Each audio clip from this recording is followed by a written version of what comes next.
En el caso de Don Bosco, la orfandad, por ejemplo, si él no elabora eso de forma consciente con las intervenciones de Mamá Margarita y de otras personas, lo hubiese marcado para siempre, pero negativamente. Como no fue así, entonces él saca la enseñanza de ser el padre de los que no tienen padre. Señal de que elaboró bien esa experiencia que inicialmente fue negativa. Continuemos.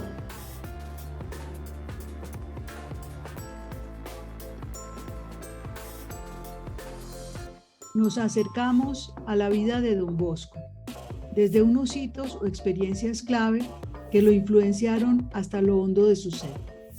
Con el ánimo de asimilar valores fundamentales de nuestra identidad salesiana a través del conocimiento reflexionado de la poliédrica figura del santo, de su persona y de su obra. Sí, la razón de ser, de tomar estos momentos clave en la vida de Don Bosco es porque somos salesianos.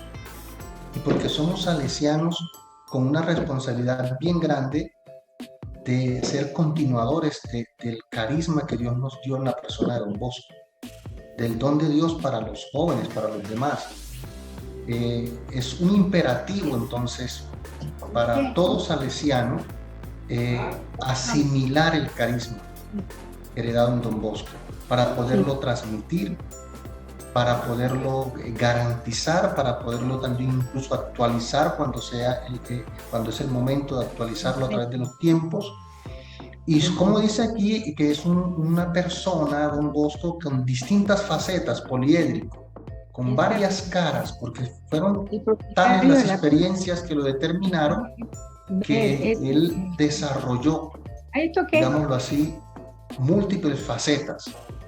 Y desde ese punto estamos desafiados nosotros también a ser polifacéticos, poliédricos, personas muy, muy flexibles. La madre y padre, Margarita. Su mayor cuidado fue instruir a los hijos en la religión, enseñarles a obedecer y tenerlos ocupados en trabajos compatibles con la edad. Era yo muy pequeño y ella misma me enseñó a rezar. Recuerdo que me preparó para mi primera confesión. Me acompañó a la iglesia, se confesó antes que yo, me recomendó al confesor y después me ayudó a dar gracias. Siguió ayudándome hasta que fui capaz de hacerlo dignamente yo solo. Memorias del oratorio. Bien, todos sabemos la importancia de Mamá Margarita en la vida de Don Bosco. Tan es así que la metodología formativa de Juan es eminentemente maternal. Es eminentemente, digámoslo así, transversada por el ser mujer. Y nosotros, los salesianos, tenemos también esa herencia femenina, esa herencia matriarcal. Un sucesor de Don Bosco, Don Rinaldi, dijo que nosotros hemos sido engendrados en la devoción a María Auxiliadora, en una mujer, en María, en la vocación de la Auxiliadora. Pero detrás de eso, en la vida de Don Bosco concretamente, hay mujeres muy influyentes. La más importante de ellas, Margarita. No nos cabe duda, nuestra metodología, nuestra forma de hacer pastoral, nuestra forma de abordar a las demás personas, especialmente a los jóvenes, porque así lo hizo en Baldoco, es netamente maternal.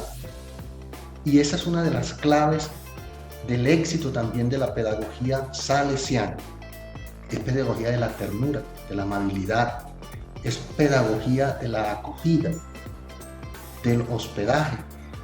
Es en tantas cosas que encarna muy bien la mujer, mejor que el hombre.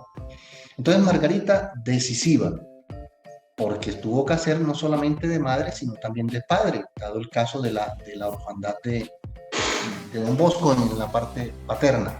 Atención a esto. Ella, aunque era analfabeta, lo supo instruir en la religión, en las cosas de Dios. Don Bosco va a sacar una enseñanza que aplica también en su apostolado, y es que un ser humano, si no se le forma desde la base religiosa, no es un humano como tal, digámoslo así, bien formado. La formación de un ser humano para don Bosco es fuerte, es tal si está amparada, soportada sobre el aspecto religioso, y religioso católico, porque es el tiempo también de él, es hijo de su tiempo, y en esa época, digámoslo así, la religión católica para él y en su contexto es la única y la verdadera. Formar a una persona sin ese piso trascendente cristiano católico es dejar la persona mocha, dejar la mitad camino. Entonces ahí tenemos una cuestión muy importante. Además, Margarita les enseña a sus hijos a obedecer. Son valores que él después también va a inculcar muy decididamente cuando forma a sus muchachos y a sus salesianos. La obediencia es el principal de los votos, por ejemplo, en nosotros los salesianos. Don Bosco lo estructura así: primero la obediencia, ¿verdad? De tal manera que otro de los valores que encontramos ahí en la influencia materna es el valor del trabajo. Margarita les enseñó a trabajar a sus hijos desde pequeños, acorde a su edad, pero trabajo. Y nosotros hoy, de alguna manera, tenemos que garantizar que los niños desde pequeños asimilen los valores, porque cuando se deja para más tarde es muy difícil. Don Bosco insiste que desde pequeño hay que conocer a Dios, desde pequeño hay que aprender a obedecer, desde pequeño hay que aprender a trabajar según las capacidades en la edad que está la personita, pero trabajar. Ahora bien, Margarita, la forma como enseñaba los valores era siendo ella testimonio, haciéndolos para que los hijos vieran lo que ella hacía. Ahí citamos el caso de la confesión. Primero se confesó ella, él la vio y luego le ayudó a que se confesara también, hasta que él fue capaz de hacerlo solo. Pero no solamente en la parte espiritual, en las labores de la casa, en los trabajos domésticos, ella siempre hacía primero las cosas. Y don Bosco va a replicar esto. Todo lo que don Bosco implementó en el oratorio, él lo sabía hacer y le daba el ejemplo a los muchachos. Esta es la manera como Margarita influye en don Bosco. El método margaritano es: doy testimonio, encarno el valor y arrastro a las demás personas para que hagan lo que yo hago. Ese es el método margaritano. Ese es el método bosquiano también. Aprendió a enseñar a base de testimonio. La siguiente, por favor. Don Guillermo nuevamente. Sí.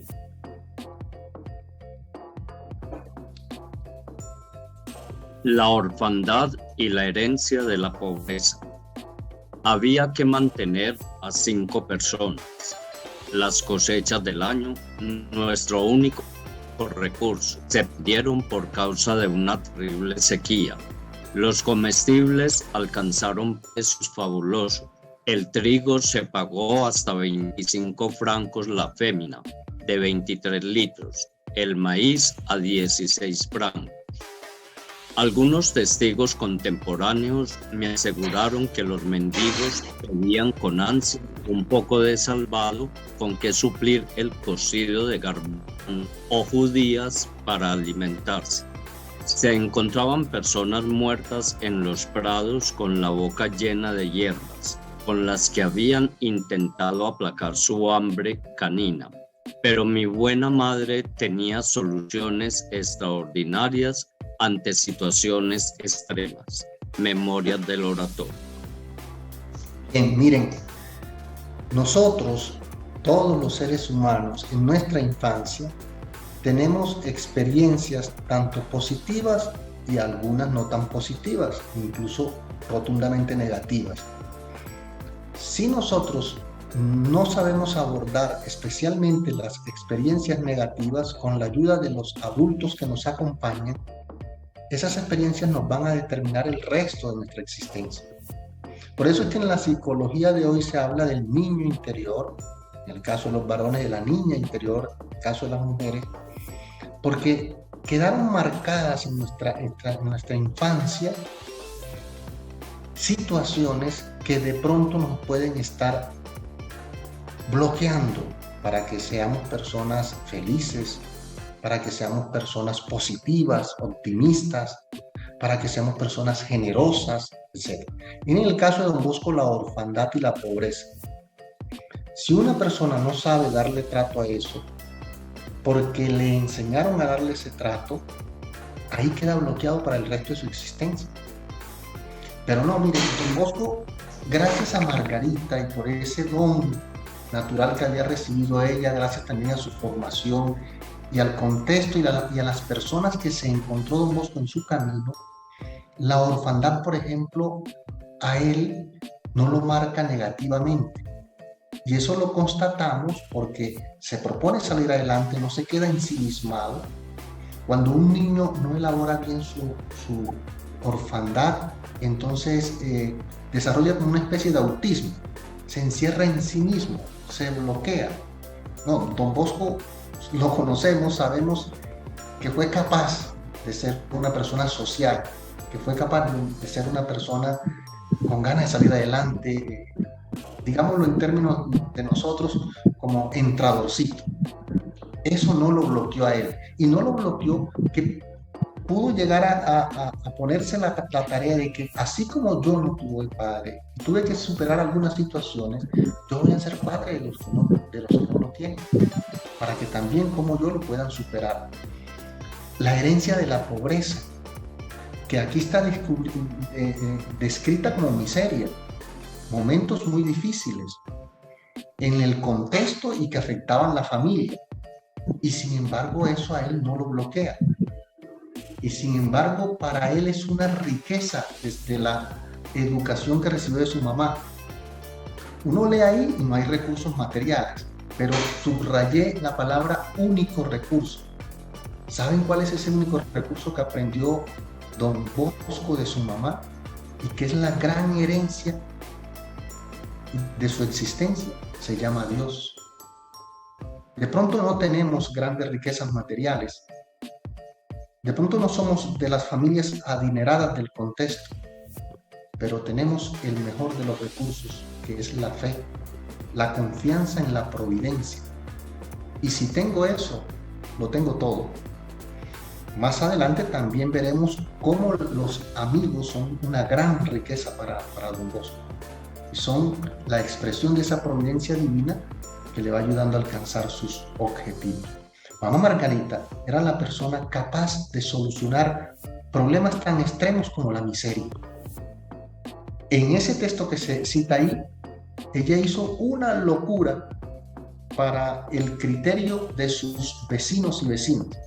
Mandó a matar el ternero cebado para solucionar el problema del hambre ahora. Todos se lo criticaron, pero Don Bosco fue asimilando que si yo confío en la providencia, y me toca tomar decisiones extremas para solucionar problemas graves, lo debo hacer. Hay que solucionar los problemas y no postergarlos, sino enfrentarlos ahora. Continuemos. Le pedimos el favor a María Victoria de leer las próximas 2 diapositivas. Los conflictos con José el hermanastro. Así llegué a los 9 años. Quería mi madre enviarme a la escuela, pero le preocupaba la distancia, ya que estábamos a 5 kilómetros del pueblo de Castelnuovo. Mi hermano Antonio se oponía a que fuera a la escuela. Se arbitró una solución. Durante el invierno iría a clase a Caprillo, pueblecito próximo donde aprendí a leer y a escribir. Mi maestro era un sacerdote. Sí. Mi maestro era un sacerdote muy piadoso que se llamaba José Lacua. Fue muy amable conmigo y puso mucho interés en mi instrucción y sobre todo en mi educación cristiana. Durante el verano contentaría a mi hermano trabajando en el campo. Memorias del oratorio. Bien, excelente. Gracias, Vicky. Miren, el conflicto en Don Bosco va a ser una de las vertientes formativas de este gran hombre. Casi que ser, digámoslo así, bosquiano es tener la capacidad de enfrentarnos a conflictos y solucionarlos. Porque su vida, ahora estamos viendo la infancia y la juventud, pero toda su existencia está marcada por el conflicto. Y ningún conflicto lo achicopala a él. Ningún conflicto, digámoslo así, lo anula. ¿Por qué? Porque desde pequeño, gracias a este obstáculo de su hermanastro, aprendió adecuadamente a solucionar los conflictos. El ser humano es un ser para el conflicto. El salesiano es un solucionador de conflictos. Nosotros no es que andemos buscando problemas y conflictos, sino que la vida es así y nos los va a presentar. Pues cuando llegue el conflicto no nos cruzamos de brazos. Con la ayuda de personas adecuadas, en este caso Margarita, los vecinos, Don Lacua, etc., se buscan las alternativas para solucionar los problemas.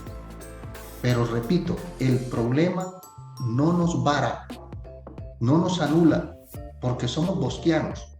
Y eso se aprendió desde niño y lo aplicó toda su vida.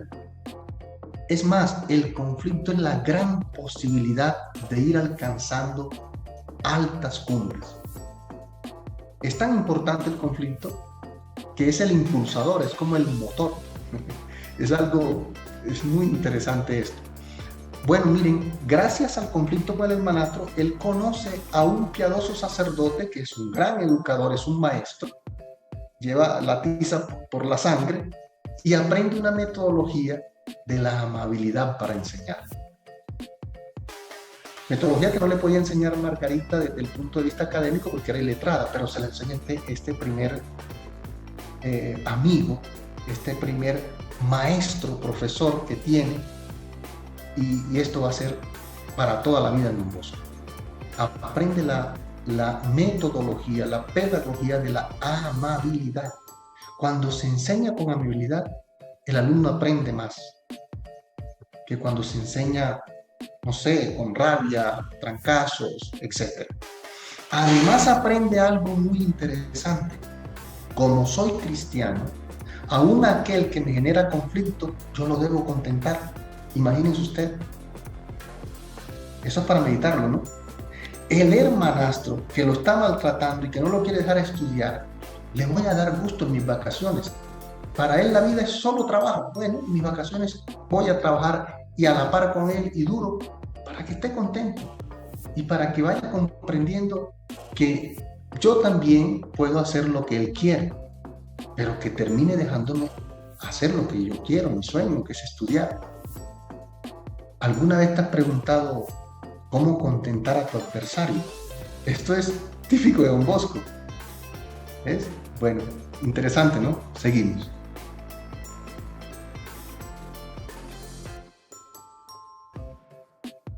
El primer sueño, 1824.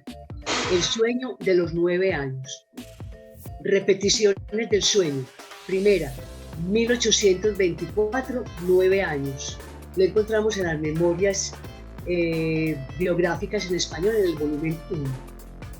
En 1831 es la segunda vez que repite el sueño, tiene 16 años. En 1834, 19 años. La cuarta, en 1836, tiene 21 años. Quinta repetición, 1844, tiene 29 años. Sexta repetición, 1845, tiene 30 años. 1845, séptima repetición, tiene 30 años también. Y la octava, 1886, cuando tiene ya 71 años. El sueño comienza de inmediato a influir en la vida de Juan y determina las grandes opciones pastorales y educativas de su vida. Juan será un soñador. Gracias. Miren, Juan es un soñador no porque sueñe en las noches, porque todos hacemos eso, sino porque desde pequeño, desde este primer sueño de los 9 años, él descubre y va descubriendo poco a poco que Dios le señala caminos a él por medio de los sueños. Esto es un don. No todas las personas tienen ese don de que Dios les indique, les hable, se les revela a través de los sueños. Pensemos en José, el soñador de la Biblia. No pronuncia una sola palabra en el texto sagrado, todo es por medio de sueños. 4 sueños importantísimos tiene José y allí Dios le va indicando lo que debe hacer. Don Bosco también tiene este don que es un regalo de Dios. El Creador le va indicando y le va enseñando y también le va dando órdenes a través de sueños. Cuando decimos que Juan es un soñador, no es solamente a la manera de que él proyecta cosas y lucha hasta conseguirlas, y que es un idealista, que tiene también los pies en la tierra y que se propone cosas y abarca ese sentido, pero más énfasis le hago yo al soñador a la manera de Dios, que se expresa también en la Biblia en la figura de José y en otras figuras bíblicas. Es decir, a la persona que se le repiten sueños, son sueños repetitivos con pequeñas variantes, pero donde Dios le está indicando cosas, le está enseñando cosas e incluso le está ordenando cosas. Por eso Juan es un soñador, porque es un don divino. Y ya sabemos en qué consiste ese don. Más adelante, cuando él realiza su obra, el Señor, la providencia, el Creador, Dios, la Trinidad Santa, le revelará incluso sitio donde debe ir a trabajar con sus salesianos. Por eso es que este don es tan especial en Don Bosco. Continuemos. Le pedimos al favor a doña Carmen si nos ayuda aquí con la lectura. La época más hermosa y novelesca. La época más hermosa y novelesca de mi vida, cuando salí solo por el mundo a ganarme la vida. En el año de 1827, las perspectivas de estudiar se ven más amenazadas para Juan. Antonio sigue intransigente. Margarita toma la decisión de alejar a Juan de la casa, tal vez por temor a Antonio, ya 19 años, y con cierta propensión a maltratar al hermano menor de apenas 12 años, pero sobre todo para aliviar la situación económica del hogar y con miras a que el muchacho pudiera tener la posibilidad de continuar sus estudios. Gracias. Esta época él la considera la de las mejores aventuras porque se fue de la casa. Imagínense ustedes lo que significa para una madre sacar a su hijo de la casa, a su hijo que está todavía, digámoslo así, pequeño, que no es un hombre, que no es todavía una persona, digamos así, con capacidad para defenderse solo, lo que implica también para él salir de las faldas, de los cuidados de su mamá, que no es solamente la mamá, sino que también es su papá, es su todo. Pero salir va a ser una de las experiencias formativas determinantes en la vida de Don Bosco. Siempre será un salidor, siempre será un buscador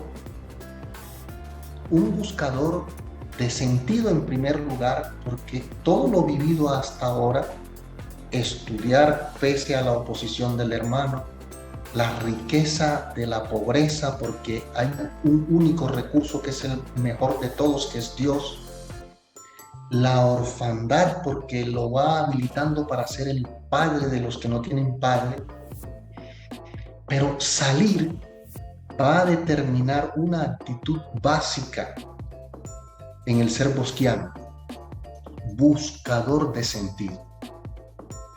El problema de la humanidad de hoy, o de la juventud de hoy, o de la sociedad de hoy es que vivimos en un mundo sin telos, sin sentido. Carecemos de un propósito para existir, para darle sustancia a nuestra vida. Saliendo de la casa, saliendo del núcleo familiar, integrándose a otras experiencias, encontrándose con otras personas, fue entendiendo lo que Dios quería para él. Entonces descubrió el propósito, buscando, saliendo. La salida llegó a convertirse en Don Bosco como en el camino que debía seguir. Siempre en salida. ¿Recuerdan el oratorio itinerante? No le costaba, no le frustraba pasar de un lado a otro. Siempre había sido un salidor. Siempre le había tocado salir corriendo de alguna manera algunas veces para salvar el pellejo, para poder estudiar, etcétera, etcétera. Los salesianos somos salidores. Lo llevamos en nuestro ADN. Pero no se les olvide, es una salida en búsqueda para encontrar sentido a lo que hacemos. Gracias, seguimos.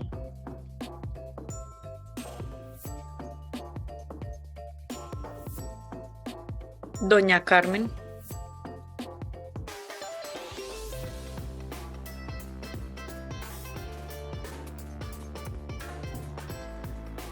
Bueno, leo yo. Por fuera aprendió lo del sastre, herrero, mesero, profesor, zapatero, música, canto. Trabaja duramente. Aprende varios oficios. Encuadernador, pastelero, mozo de café, carpintero, sastre, encuadernador. También hace de escribano. Es particularmente pesado el tercer año. Como mocito de café hasta altas horas de la noche, todos los días. Y luego un rincón incómodo para dormir bajo la escalera. Después de cerrar, empezará a estudiar, a leer, para preparar sus clases y avanzar en el estudio. Memorias del oratorio. Gracias, Mónica. Atención, mire, Don Bosco, a lo largo de su existencia, gracias a esas experiencias claves que tocan lo hondo de su ser, fue descubriendo unas fórmulas pedagógicas que implementó en su oratorio y en su sistema preventivo. Esas fórmulas pedagógicas, algunas las expresó en binomios. Bueno, aquí en esta diapositiva hacemos el énfasis del binomio trabajo y estudio. Y hay otros binomios más, pero uno de los primeros que marcaron la existencia de Don Bosco fue que él, precisamente por ser una persona de familia de escasos recursos, para poder estudiar tenía que trabajar.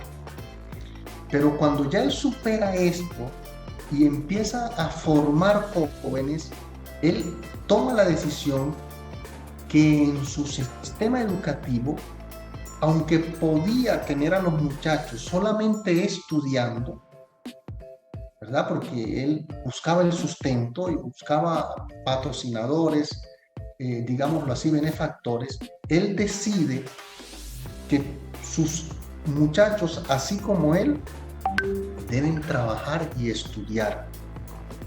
Porque cuando una persona se forja en la exigencia, es mejor humano. No quería que sus muchachos trabajaran y estudiaran como diciendo, para que les toque como yo, para que sufran. No, porque eso sería una mentalidad enferma. Que trabajen y estudien para sacarles el mejor humano que pueden dar. Trabajar y estudiar a la vez, aunque es más duro, forja mejores humanos. Hay varios binomios en la vida de Don Bosco, pero de los primeros que lo marcan a él, tiene que sacrificarse para poder estudiar. Es decir, tiene que trabajar y duro. Entonces él toma como metodología también formativa el binomio trabajo-estudio. Hay otros binomios más. Por ejemplo, la templanza, ¿verdad? Trabajo y templanza, la santidad y el estudio, la alegría y la piedad. Bueno, a lo largo de sus escritos vamos a encontrar varios. Yo le hago fuerza a este de trabajo y estudio porque, repito, está en las raíces de su formación. Pero les explico el sentido de lo que él saca para la formación de sus hijos. No quiero que trabajen para que sufran. Trabajen y estudien para que les toque pesado, no. Que trabajen en su estudio y estudien acorde a su edad y a su capacidad para ser el mejor humano y el mejor cristiano. Continuamos. Le pedimos el favor a Wilson Andrés que nos ayude con la lectura de las próximas 2 diapositivas. La riqueza más grande, la amistad. Juan, afortunadamente, al salir de casa, los amigos que tuvo fueron mayores y en la mayoría de los casos gente de bien, con oficios o profesiones que le enseñaron, y lo que eran amigos pares fueron muchachos de familia, con virtudes. Los Moglia, Don Caloso, Juan Roberto el Sartre, Evasio Sabio el Herrero, Lucia Mata y su hijo Juan Bautista, a quien Juan Bosco le daba clases particulares, Miguel Cavalli, Pinquero, Juan Pianta, el de Café, Tomás Cumino, Sastre, Luis Comolo, Cafazo, entre otros. Gracias, Wilson. Otra de las experiencias claves fundante en la pedagogía de Don Bosco, la amistad. Razón tiene ese refrán popular, el más vale tener amigos que plata. Don Bosco sí que da fe de esto. Él salió adelante gracias a amigos. Tuvo la fortuna, como dice aquí, que dio con personas adultas amigos. Porque a veces los amigos pares pues confunden, no tienen la experiencia, no tienen el conocimiento. En cambio, un amigo adulto, centrado, le suministra sabiduría, le transfiere de esa experiencia que tiene y le enseña el oficio o la profesión que maneja. Eso pasó con Don Bosco. Y los amiguitos que fueron de la misma edad de él, dio con la bendición de que eran personitas formadas en la virtud. Mejor dicho, santos, que lo desafiaron también a él a ser virtuoso. Ahora, atención a esto. La amistad en Juan Bosco, cuando ya adquiere visos pedagógicos, metodológicos, formativos, va a determinar, digámoslo así, uno de los encantos, de los amarres de su sistema preventivo y pedagógico. ¿Cómo amarra Don Bosco en su oratorio a los muchachos? Haciendo que se hagan amigos. Así como amarra con el espíritu de familia, por ejemplo, que es de carácter, ya lo dijimos, matriarcal. Bueno, esta es otra de las claves pedagógicas que desde pequeño él también aprendió. Si yo llego a un lugar donde encuentro personas que me acepten como soy y que me ayuden a crecer, eso se llaman los amigos. Entonces yo me baño en ese lugar. Sociedad de la alegría, asociacionismo juvenil, ¿verdad? Experiencia de pares. Esto es clave en la metodología salesiana, pero todavía le vamos a poner un apellido, porque nosotros estamos aprendiendo o estamos reflexionando valores fundamentales carismáticos. La amistad tiene apellido en la metodología bosquiana, se llama el patio. ¿Ves? El patio es sinónimo de amistad porque es sinónimo de encuentro espontáneo, porque es sinónimo también de lúdica, de risas, porque es sinónimo también de crecer y de madurar desde una experiencia, digámoslo así, no tan formal como el aula como el comedor, como el dormitorio, etcétera, la capilla, pero sí una experiencia formativa, porque siempre va a estar allí la mirada del adulto. Entonces, amistad en Don Bosco es una pedagogía que se desarrolla en el patio, pero con una asistencia. La amistad debe ser asistida en Don Bosco, porque como él lo vivió así, con adultos y con amigos jóvenes de su misma edad, pero virtuosos, eso se llama asistencia en metodología salesiana. Viene a determinar o viene a hacer en su programa formativo lo que llamamos asistencia, acompañamiento. Pero ojalá en un ambiente así, de confianza, de alegría, que es el patio. Recordemos que el patio no es solamente ese momento o esa estructura física en nuestras obras, sino que ya va a ser algo más, y es todo aquello que genera confianza, cercanía. Esto es fundamental, lo de la amistad. Continuemos.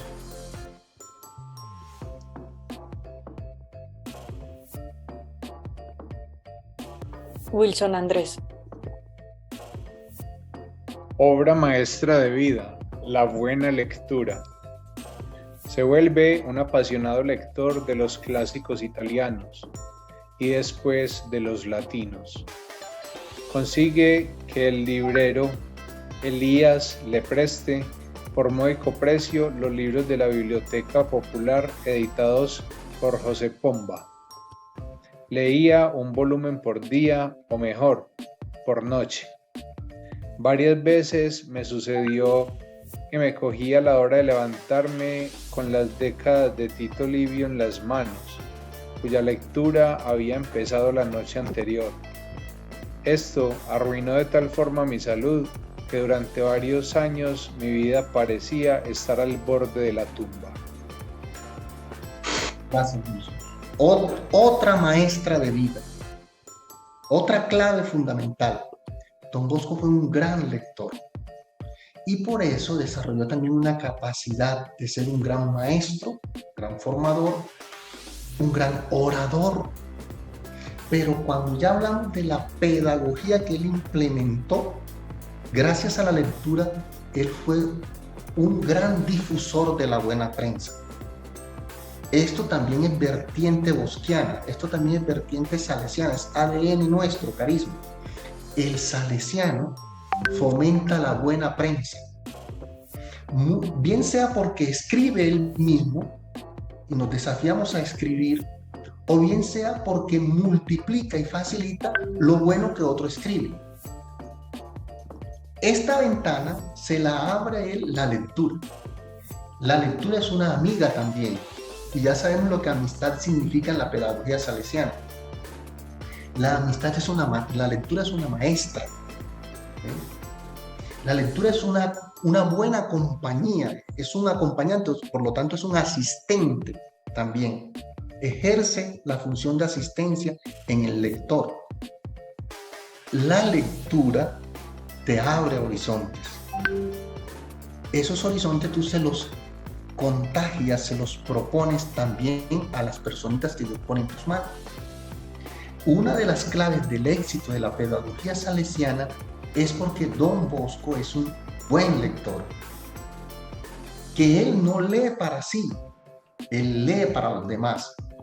Por eso subrayé ahí que estuvo al borde incluso de morir cuando comprometía las horas de descanso leyendo, cuando arruinó su vista, porque es una forma de dar la vida en el sentido de cuando él leía y se instruía no era para vanagloriarse en conocimiento, sino para llevarlo a sus hijos, a sus destinatarios, para darle vida a los otros. Va muriendo él, pero van creciendo otros.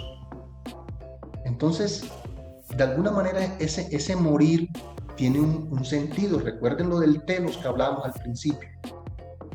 No aconsejamos por ninguna manera llevar estos ritmos de lectura ahora sí al punto de que se trastorne el sueño y tratamos de tener la salud, pero sí estamos insistiendo en que ser bosquiano es ser buen lector para ser un buen formador y para dar mejor la vida. Gracias. Le pedimos el favor a Janet que si nos puede ayudar con la lectura de las próximas 2 diapositivas. La clave superior, la dirección espiritual. Don Cafaso, que de los 6 años atrás era mi mentor, fue también mi director espiritual en el convito. Y si he hecho algún bien a este digno eclesiástico, se lo debo, pues puse en sus manos todas mis aspiraciones, todas mis decisiones y todas mis actuaciones. Aquí, en este ámbito de la consulta, de hacerse aconsejar, tener a alguien de absoluta confianza, uno con autoridad moral, fue donde Juan Bosco avanzó en orden a la santidad. Muchas gracias. Juan Bosco desde pequeño tuvo asesores espirituales, tuvo acompañantes. Dijimos Margarita la Primera, Lacua, Caloso, incluso amigos pares, etc. Él se habituó y fue uno de las manifestaciones de la providencia en él, se adaptó a ser guiado. Y gracias a que él tuvo esa experiencia de ser guiado, pudo ser guía después. Un buen acompañante tuvo que haber sido primero bien acompañado. Ahora, miren, hemos hablado de muchos aspectos y de varias experiencias que marcaron a Don Bosco y que le ayudaron a sacar su mejor versión de humano, de cristiano, de pedagogo, de formador. Pero esta es tan importante porque la dirección espiritual, y está expresada en la figura de Cafaso, no porque sea el único director espiritual ni el primero que él tuvo, sino porque fue el que en un momento decisivo de su vida se convirtió en la persona, digámoslo así, clave en la toma de decisiones de él para orientarse a su apostolado, para tomar, digámoslo así, el compromiso por la juventud. Este personaje simboliza a todos los anteriores y nos va a dar la gran lección de la clave salesiana bosquiana. ¿Cuál es esa gran lección? Lo mejor que Don Bosco le aporta a la juventud, a la sociedad, a la iglesia, es la santidad juvenil. Don Bosco instaura una escuela de santidad juvenil en la iglesia, en la humanidad. Don Bosco le entrega a la sociedad jóvenes santos, porque él personalmente es santo. Y esa santidad de él y de sus jóvenes, sin dirección espiritual, no tiene explicación.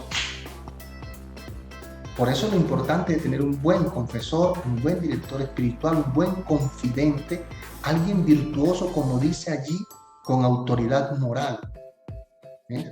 Se avanza en la santidad es con un guía de este tamaño y de estas condiciones. Entonces sus muchachos aprenden esto también, a dejarse orientar espiritualmente. Las consejerías son de distinto tipo. Puedo tener una consejería pedagógica, empresarial, etcétera, familiar, pero asesoría en orden a la santidad es con confesión y dirección espiritual, es con vida sacramental. Esto es Don Bosco.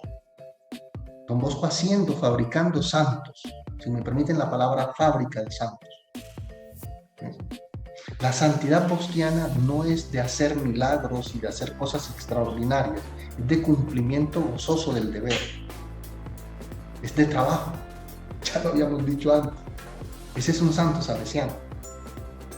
Seguramente a algunos Dios les concederá el don de hacer cosas extraordinarias, pero Él le entrega a la sociedad muchachos capaces de ser responsables, trabajadores, respetuosos, devotos, de esos que empujan a la sociedad. Santidad salesiana. Muchas gracias. Gracias, exactamente. Bueno, vamos a hacer un pequeño comentario sobre algunas preguntas. Empecemos algunos minuticos aquí.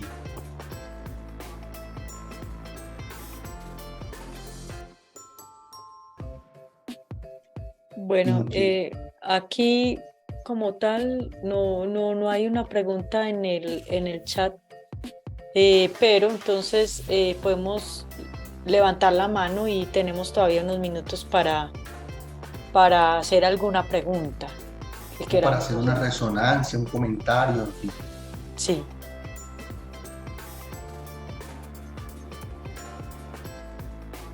Si alguien de pronto quiere hacer una pregunta, por favor levanta la mano. Yo acá tengo un comentario. María Victoria está levantando la mano. Bueno, yo no tengo pregunta, pero sí tengo comentario.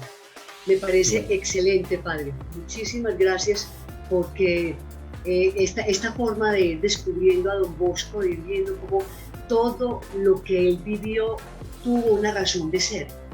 Entonces le hace pensar a uno también que lo que el Señor va permitiendo en la vida de cada uno de nosotros no son cosas al azar, sino que todo tiene una razón de ser. Él tiene su pedagogía para irnos llevando, para irnos formando.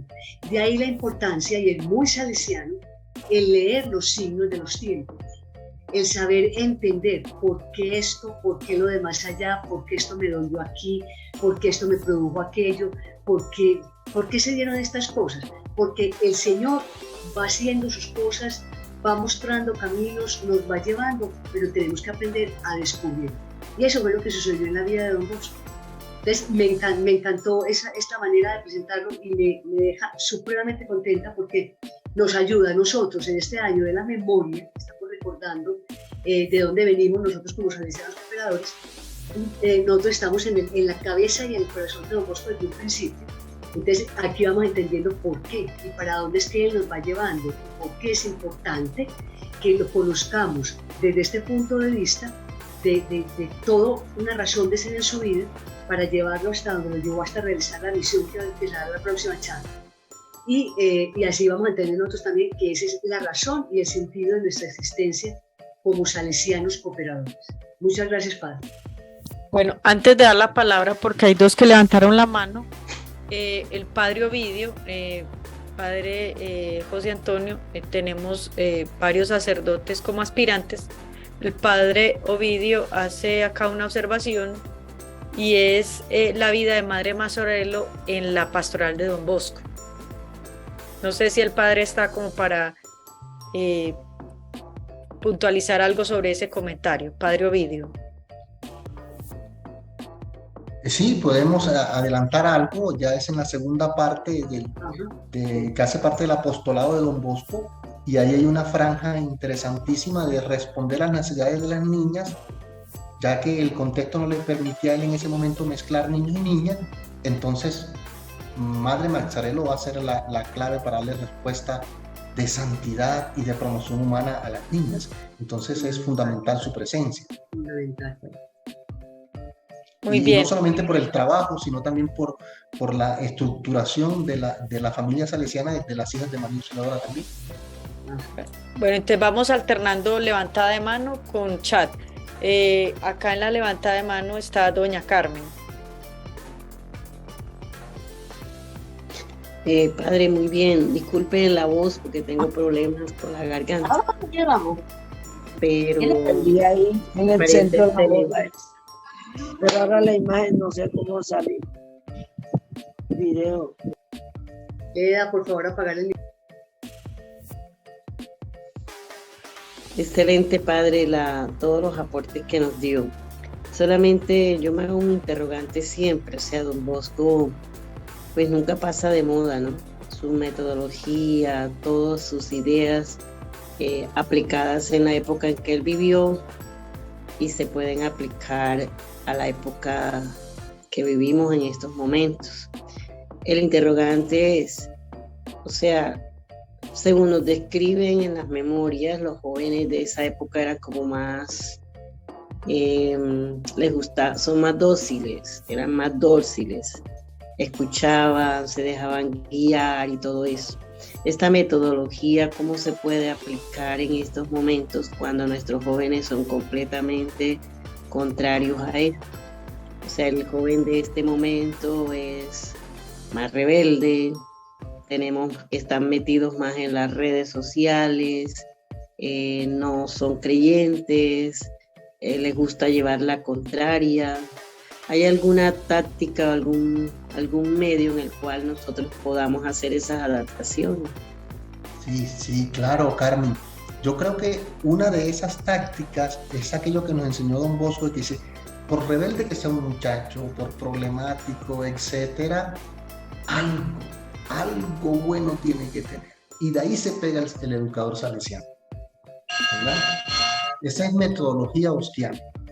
No rechaza a nadie por disco lo que sea, algo tiene que tener. Segunda táctica, atención a esto. Don Bosco ruraliza la ciudad. Lo rural, ¿verdad? El campo lo implementa en la ciudad. Esa es clave bosquiana en su metodología. Lo que él vivió en Ibequi, lo que vivió en su contexto de infancia, lo aplica en Baldoco. Esos son valores, como por ejemplo del encuentro, para contrarrestar todo esto de la tecnología y de la virtualidad de hoy, el encuentro, persona a persona. En el campo se vive la solidaridad, en el campo se vive, digámoslo así, el servicio desinteresado. Se viven tantas cosas que a veces se van perdiendo en la ciudad, y por eso dije que una de las claves de Don Bosco es ruralizar la ciudad. Bueno, si al joven de hoy lo llevamos a los valores del campo, a los valores rurales, que los llamamos primigenios, también encontramos que puede dar cosas buenas. También ellos se van metiendo en eso. ¿Ves? Creo que por ahí puede ir el enfoque de la respuesta. Muchas gracias, padre. Por acá en el chat, Mónica Rendón pregunta, ¿cuál fue la clave de Don Bosco para mantenerse en la humildad? Esta virtud cuesta sembrarla. ¿Cómo no buscar reconocimientos humanos? Bien, Don Bosco le enseñaba a sus hijos que el ser humano es como una balanza. Saben que la balanza tiene el fiel, ¿no? la varillita, y los dos platicos. Decía él, bueno, mire, el corazón es como el fiel, y los dos platicos es Dios y mundo. Si tú, ¿verdad?, agachas uno, sube el otro. Bueno, para que suba Dios, tú tienes que martillar al mundo. ¿Ves? De tal manera que uno de los trabajos fuertes que hizo Don Bosco fue martillar, bajar ese platillito de la soberbia, de la prepotencia, ¿ves? Para poder ser humilde, aprender a agachar la cabeza. Él era de temperamento recio y fuertecito, y tuvo que hacer el ejercicio de la humildad, trabajar desde los impulsos. Entonces, combate el mundo, porque los dos platillos de esa balanza son mundo y Dios. Entonces, dale palo al mundo para que crezca Dios en ti, y eso te hace humilde, entendiendo por mundo todo aquello que te arrastra al pecado. Muy bien. Está Luis Guillermo Franco con la mano levantada. Muchas gracias, Mónica. Bueno, agradecerle al padre por estas enseñanzas tan importantes sobre Don Bosco. Y yo me quiero quedar con algo que aprendo, cómo Don Bosco es ese santo de la cotidianidad, del día a día, de la experiencia. Y me lleva también a reflexionar. Si nosotros como familia salesiana de pronto nos hemos quedado en un estado de confort, de acomodamiento, y nos hace falta regresar a esas raíces de Don Bosco como el hombre de la vida, de la experiencia, de lo cotidiano, de buscar soluciones, de ponerse en el zapato del otro y tratar de extender los brazos para ayudar en las necesidades. Muchísimas gracias. Gracias, Luis, por esa reflexión. Y sí, tienes también razón en el sentido de que nosotros, en comparación con nosotros, somos muy pasivos. ¿Verdad que sí? Es que uno mira a Don Bosco y era una persona muy poliédrica, muy polifacética, de muchas iniciativas, y uno me aculpa. Cuando uno hace ese examen de conciencia con el espejo de él, me dice, en realidad tiene razón Luis. Bueno, acá en el chat dice Franklin Castaño, la repetición del sueño durante varias etapas de su vida, ¿cómo lo podemos interpretar? Bueno, una de las interpretaciones que les insinué es que veamos el sueño como una forma de privilegiarlo Dios a él. Este es un don de Dios. Recuerden que lo parangoné con San José también, con José en la Biblia, porque esta forma de soñar tiene que ver con una, digámoslo así, predilección de Dios hacia algunas personas, donde por medio de los sueños los forma, los direcciona, les da órdenes, ¿verdad? Les muestra el camino, la misión, etc. Eso pasa con los sueños de Don Bosco. Es un soñador, porque en el sueño Dios se le revela, se le manifiesta. Es un don, hay que entenderlo desde la parte espiritual, mística. Muy bien. Héctor José Cardona.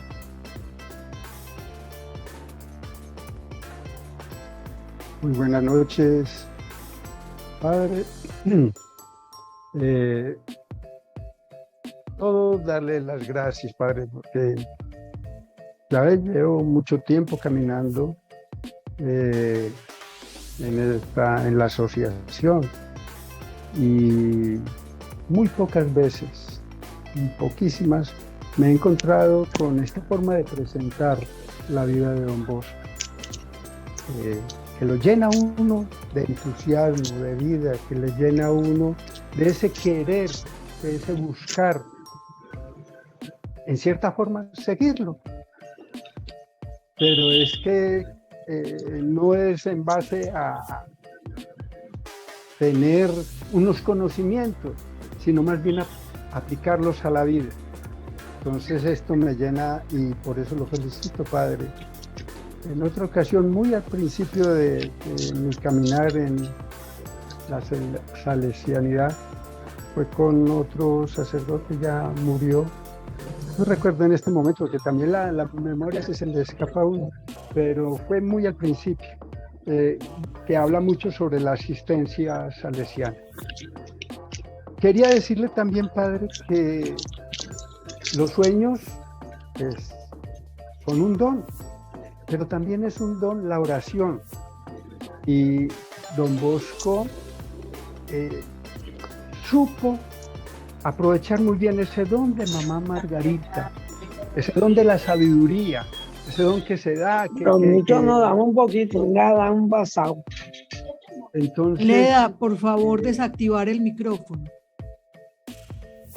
Entonces, hacer de la oración algo cotidiano, pero no rutinario, sino toda actividad convertirla en oración, en sacrificio, en ofrecimiento. Don Bosco en su quehacer diario siempre estaba en esa actitud.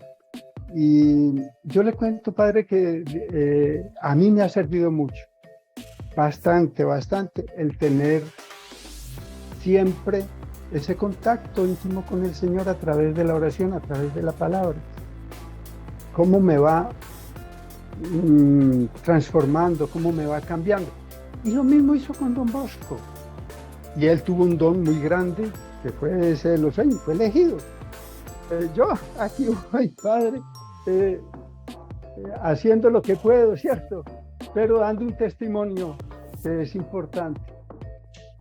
Muchísimas gracias, padre. Gracias. Excelente, y gracias por reafirmarnos y por hacer el énfasis de la oración, ¿verdad? Que es clave en todo lo que se llama vida sacramental, espiritual, etc. Gracias. Bueno, vamos a ir terminando. Yo estoy aquí en el noviciado. Sí, sí, padre. Y ahorita voy a dar las buenas noches a los novicios. Vamos a escuchar unas 2 intervenciones y listo. Ustedes pueden seguir. Yo me retiro por lo de eso, pero ustedes pueden seguir. No, nosotros también para respetar pues, lo que dijimos del tiempo y tal. Hay 2 últimas cosas, padre, que son, aquí hay, Jaime pregunta en el chat que si Don Bosco enseñó siempre con el método de estar alegres. Es la pregunta que está acá. Sí, podemos decir que siempre enseñó con el método de estar alegre, siempre y cuando tengamos claro que alegría no significa euforia, estar siempre con el diente pelado, no. Esa no es la alegría típica salesiana. Por ser un carisma de carácter juvenil hay ese tipo de alegría. Los jóvenes pasan creciendo. El adolescente ve pasar una mariposa, una mosca y se ríe. Eso es cierto. Pero la educación en la alegría de Don Bosco no es esa. La abarca la condición juvenil, pero va más allá. Mire, la alegría salesiana brota es de un alma en paz y llena de Dios. Brota del cumplimiento del deber, de la satisfacción del deber cumplido. Brota de sentirse que yo estoy haciendo algo por los demás y así me estoy ganando mi eternidad. Esa es la alegría salesiana. Entonces siempre educa con esa alegría. No confundamos alegría con euforia, con gritos, con carcajadas, que también lo abarca, pero que no es lo más importante. Lo más importante es lo que acabo de decir. Sí. Bueno, perdón, puedo aportar algo ahí y es que la santidad, decía Don Bosco, consiste en estar siempre alegres. Siempre en paz con uno mismo, siempre lleno de Dios, siempre sirviendo a los demás, etcétera, etcétera. Muy bien. Bueno, Padre, entonces aprovechamos que su presencia justamente para pedirle la oración final y también la bendición. Muchas gracias. En el nombre del Padre, del Hijo y del Espíritu Santo. Amén. Madre querida Virgen María, haz que yo salve el alma mía. Dios te salve María, llena eres de gracia, el Señor es contigo. Bendita eres entre todas las mujeres y bendito es el fruto de tu vientre, Jesús. Santa María, Madre de Dios, ruega por nosotros pecadores, ahora y en la hora de nuestra muerte. Amén. El Señor esté con ustedes. La bendición de Dios Todopoderoso, Padre, Hijo y Espíritu Santo, desciende sobre ustedes, sobre sus familias y los acompaña siempre. Amén. Buenas noches para todos. Muchas gracias, Padre. Muchas gracias. Hasta luego. Gracias. Muchas gracias. Muchas gracias. Estamos a buena hora. Gracias. Feliz noche. Gracias.